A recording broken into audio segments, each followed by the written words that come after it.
Choices that successful writers make. In preparation for this first unit, here in week 2, you need to have finished reading chapter 1 of College Writing, A Personal Approach to Academic Writing, our main textbook, which you will find on Moodle under week 1. If you have not finished reading the chapter, kindly pause this video and return after you've finished reading the chapter. So chapter 1 of the textbook talks about the fact that in any given piece of writing, there are many choices that need to be made, and that the task can seem quite daunting, especially, I might add here, when we need to meet certain expectations in academic or professional writing situations. It helps, therefore, to know what are some of the choices that successful writers make and to learn from these writers. And so not only in this unit, but throughout the course, all of the assigned readings are meant to serve as models of good writing that you can emulate to improve your own writing.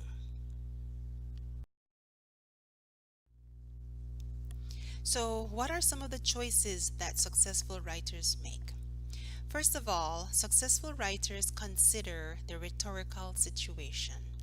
That is, the purpose of the writing, the circumstances within which the writing is taking place, and the audience.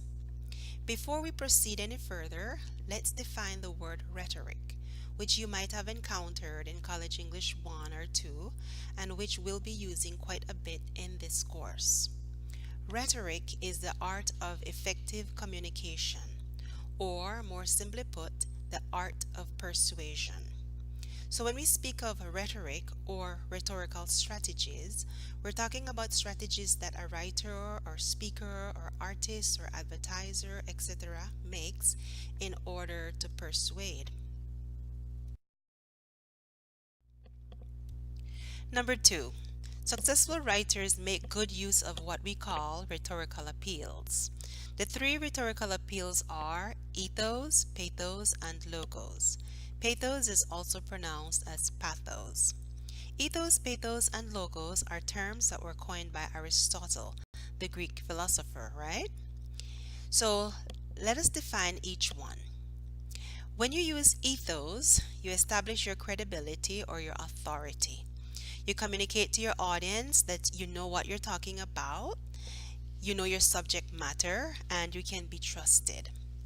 When you use pathos, you appeal to your audience's emotions, their fears or worry, their hopes and dreams, their beliefs or ideals, etc. And when you use logos, you appeal to logic and reason. You use facts, evidence, rational thought, etc. to persuade your audience. Again, we use these rhetorical appeals not only in writing, but also in speeches, in advertising, in courting, when we go to the market to persuade the vendor to sell us the papaya for $2 instead of 3. We use them in every persuasive situation. And the third and final choice that we'll touch on for the moment that successful writers make is this.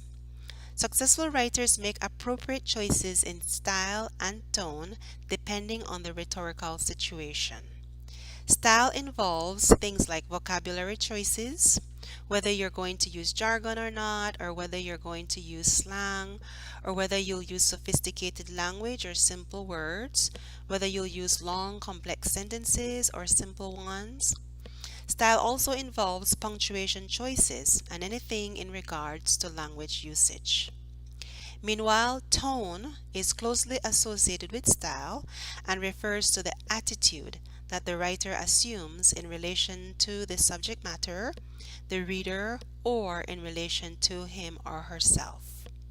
For example, the writer might choose to convey a critical attitude or a humorous, light-hearted one, or choose to be formal or informal, sarcastic or sympathetic, distant or close and personal. All of these are choices that writers make, and the successful writers are those who pay keen attention to ensure that their choices are suitable to the purpose, circumstances, and audience for the particular situation.